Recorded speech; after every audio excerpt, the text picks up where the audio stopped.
What's up, gamers? DreamcastGuy here, talking today about the nature of Xbox exclusives. Microsoft has spent literally hundreds of billions of dollars doing acquisitions, buying Bethesda, buying Activision Blizzard. I mean, they're definitely on a buying spree, and it's pretty obvious that the point of this is to theoretically boost the numbers of Xbox Game Pass, get people to buy a console, get people in the ecosystem. But this weekend, there were a bunch of leaks about the idea of current Xbox exclusives going to other systems, the Nintendo Switch and the PlayStation 5. And some people are not happy about it, but let's discuss. Hi, hope you're having a great day. If you could like this video and subscribe if you haven't already. I'm currently very sick. I apologize for my funky sounding voice, but let's get through this because the story itself is actually pretty fascinating to me.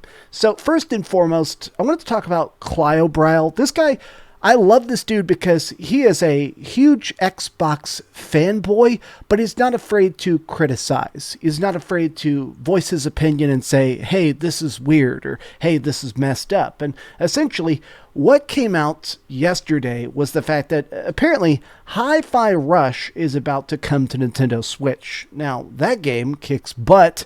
It's probably going to sell at least pretty decent on Nintendo Switch. But here's the thing. Phil Spencer in 2020 specifically talked about the idea that he doesn't like the idea that their games are going to other systems. If we actually read Phil Spencer's direct words here, it's pretty obvious that he wants people to not just be playing on Xbox, but he wants people to be excited for Xbox exclusives. I don't really love the idea that every one of our games, there becomes this little rumor that it could end up on the Switch or not. I feel like we need to set better expectations with our fans than that.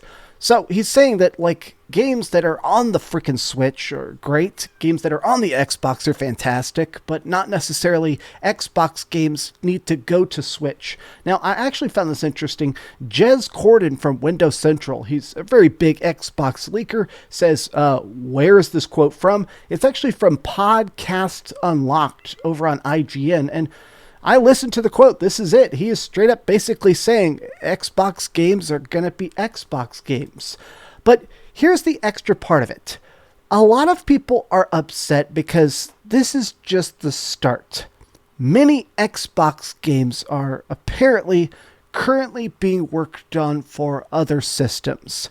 And people seem to be a bit mixed. A lot of PlayStation fans are obviously excited to see which games are going to come to the PlayStation 5. Nintendo Switch people are curious. Like, I own a Nintendo Switch, and I've been saying this for years, but specifically, I would love something like the Master Chief Collection. Having Halo games on my Switch, especially the older ones, which I'm a bigger fan of, that would be great. But somebody said this. I totally agree, but I do understand the overarching issue that Xbox fans are having. It's a symbol that if this rumor is true, where does it end? Why even own an Xbox? Why not wait till the games go to rival consoles is what I'm guessing is the issue here. At some point, Xbox fans are going to have to believe Team Xbox when they say the Xbox console is nice to have, not a need to have, to participate in the ecosystem. For a long time, essentially, freaking Xbox has now been saying that the Xbox is optional. Playing Xbox games is just as good on your Steam Deck, it's just as good on your Super PC, it's just as good as cloud gaming on your phone.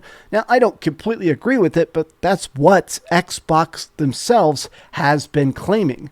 Now, here's the big part of it that everybody is kind of ripping their hair out for specifically.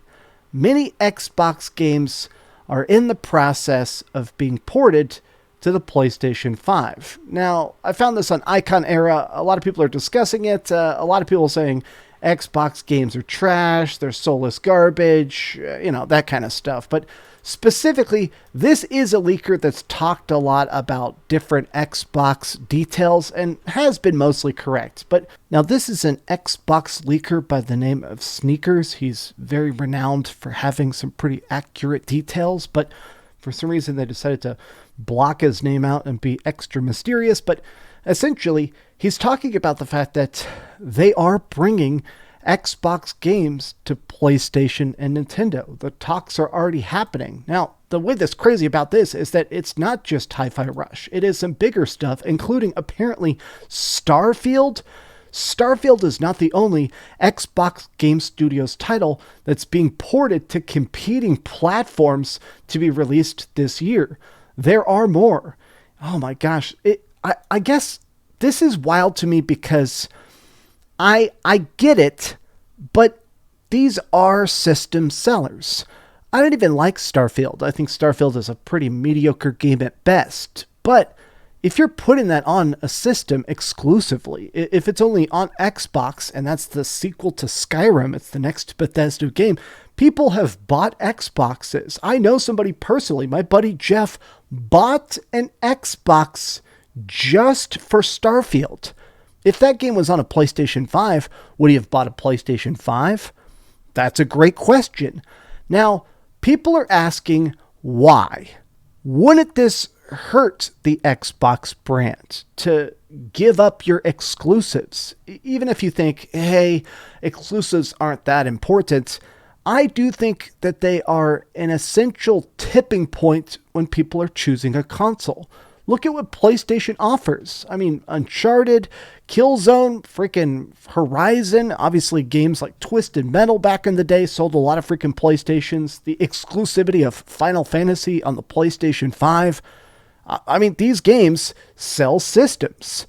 Even if you don't particularly like one or two, or you're not a big fan of Spider-Man, those games objectively sell systems. So Xbox taking their games and putting it on other platforms, I think it's an interesting move. And I think it's them trying to get more people involved with Xbox Game Studios. At this point, it's free money. A lot of people have basically been chiming in here and saying like, hey, it's hard to imagine the big stuff. Pentiment, like games like Pentiment, Psychonauts 2, those are probably going to come to freaking PlayStation. Actually, Psychonauts 2 is already on PlayStation, but a lot of people are actually chiming in and being like, this is probably to recoup cost. A lot of stuff from all the Sony leaks we got in December, the Insomniac hack, has showed more than anything else that video games are prohibitively expensive, I guess would be the technical term. People are spending hundreds of millions of dollars on a lot of these big, shiny, fancy games, and companies are struggling to make that back. It's not just about a $70 game and DLC and pre-order bonuses. Literally, it just takes so many millions of upfront sales to make that cash back. And Xbox heavily relies on Game Pass. And I just don't think that Game Pass in the long run is going to be as profitable as they probably hoped.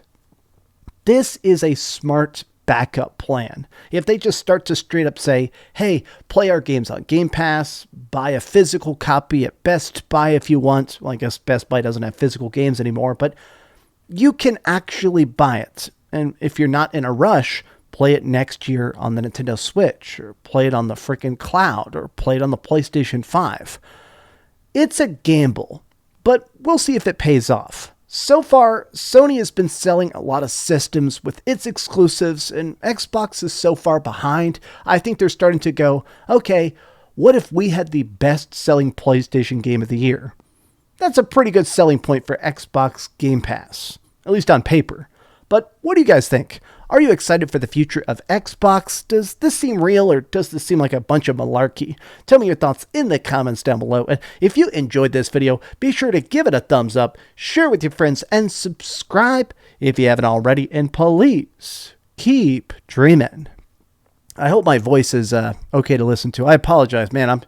I just feel like I've never drank a glass of water. I'm like so parched, and I've been chugging liquids for days straight. But Ugh, alright. These spotlights aren't helping. Thanks so much for watching that video. If you want to see something else, you can always click this link to see what I put up last, or, subscribe and see what's coming up next. Also, I promise that whatever I do, it'll try not to suck.